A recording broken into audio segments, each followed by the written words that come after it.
Jenderal Besar TNI Anumerta Raden Sudirman Ejaan Suwandi.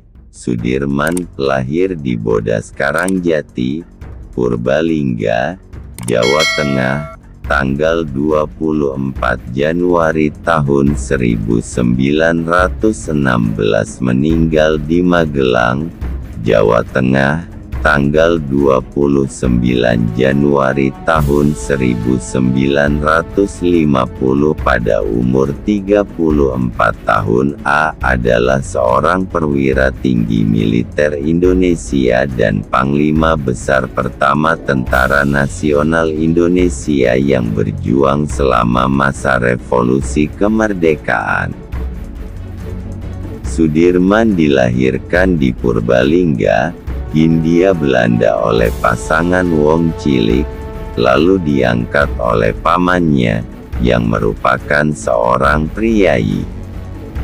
Setelah dibawa pindah bersama keluarganya ke Cilacap pada akhir tahun 1916, Sudirman tumbuh menjadi siswa yang rajin. Ia juga sangat aktif dalam kegiatan ekstrakurikuler, termasuk organisasi pramuka bentukan organisasi Islam Muhammadiyah.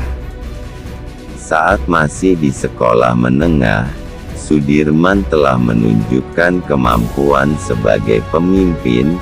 Ia juga dihormati dalam masyarakat karena taat pada agama Islam. Setelah keluar dari sekolah guru, ia menjadi guru di sebuah sekolah rakyat milik Muhammadiyah pada tahun 1936. Sudirman akhirnya diangkat sebagai kepala sekolah itu. Sudirman juga aktif dengan berbagai program Muhammadiyah lain, termasuk menjadi salah satu pemimpin organisasi pemuda Muhammadiyah pada tahun 1937. Setelah pendudukan Jepang di Indonesia pada tahun 1942, Sudirman terus mengajar. Pada tahun 1944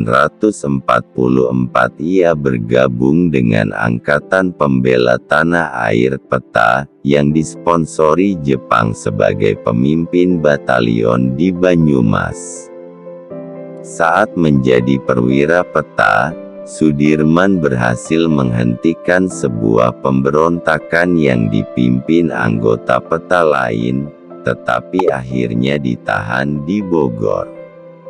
Setelah proklamasi kemerdekaan Indonesia pada tanggal 17 Agustus tahun 1945, Sudirman dan tahanan lain melarikan diri. Sudirman kemudian pergi ke Jakarta dan bertemu dengan Presiden Soekarno. Di Jakarta, Sudirman ditugaskan untuk mengurus penyerahan prajurit Jepang di Banyumas, yang ia lakukan setelah mendirikan salah satu cabang Badan Keamanan Rakyat (TKR). Dengan merampas senjata dari Jepang, pasukan yang dipimpin Sudirman dijadikan bagian dari Divisi V tanggal 20 Oktober oleh Panglima sementara Urip Sumoharjo. Sudirman dijadikan Panglima dari divisi tersebut. Pada tanggal 12 November tahun 1945, Sudirman terpilih dalam suatu pemilihan Panglima Besar TKR yang diadakan di Yogyakarta. Saat menunggu konfirmasi, Sudirman memimpin suatu serangan terhadap pasukan sekutu di Ambarawa. Keterlibatannya dalam Palagan Ambarawa membuat Sudirman mulai dikenal di masyarakat luas.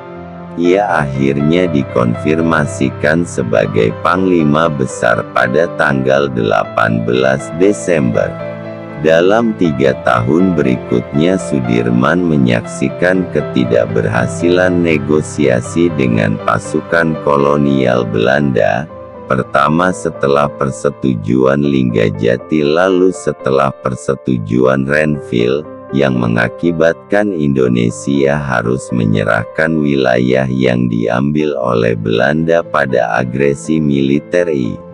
Ia juga menghadapi pemberontakan dari dalam, termasuk suatu percobaan kudeta pada tahun 1948. Menjelang kematiannya, Sudirman menyalahkan hal-hal ini sebagai penyebab penyakit tuberkulosisnya, karena infeksi tersebut, paru-parunya yang kanan dikempeskan pada bulan November tahun 1948. Pada tanggal 19 Desember tahun 1948, beberapa hari setelah Sudirman pulang dari rumah sakit, pemerintah Belanda meluncurkan agresi militer II, suatu usaha untuk menduduki ibu kota di Yogyakarta. Meskipun banyak pejabat politik mengungsi ke keraton, Sudirman bersama sejumlah pasukan dan dokter pribadinya menuju ke arah selatan dan melakukan perlawanan gerilya sepanjang 7 bulan. Awalnya mereka diikuti pasukan Belanda, tetapi akhirnya mereka berhasil kabur dan mendirikan markas sementara di Sobo, dekat Gunung Lawu. Di Sobo ia dan pasukannya menyiapkan serangan umum tanggal 1 Maret tahun 1949, yang akhirnya dipimpin Letnan Kolonel Soeharto. Setelah Belanda mulai mengundurkan diri, pada bulan Juli tahun 1949, Sudirman dipanggil kembali ke Yogyakarta.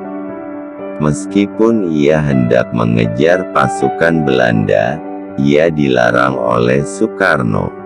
Karena kelelahan setelah berbulan-bulan bergerilya, tuberkulosis Sudirman tumbuh lagi, akibatnya ia pergi ke Magelang untuk beristirahat. Ia meninggal kurang lebih 1 bulan setelah Belanda mengakui kemerdekaan Indonesia. Sekarang Sudirman dikuburkan di Taman Makam Pahlawan Kusumanegara di Yogyakarta. Rakyat Indonesia berduka cita setelah kematian Sudirman. Bendera dikibarkan setengah tiang di seluruh Nusantara dan ribuan orang mengikuti pemakamannya. Sampai sekarang Sudirman sangat disegani di Indonesia. Perang gerilyanya dianggap sebagai asal-usul semangat Tentara Nasional Indonesia, termasuk perjalanannya yang sepanjang 100 km harus ditempuh oleh kadet Indonesia sebelum mereka lulus dari Akademi Militer. Gambar Sudirman ditampilkan pada uang kertas rupiah keluaran 1968, dan namanya diabadikan di banyak jalan, museum, dan monumen. Pada tanggal 10 Desember tahun 1964 ia dinyatakan sebagai pahlawan nasional Indonesia.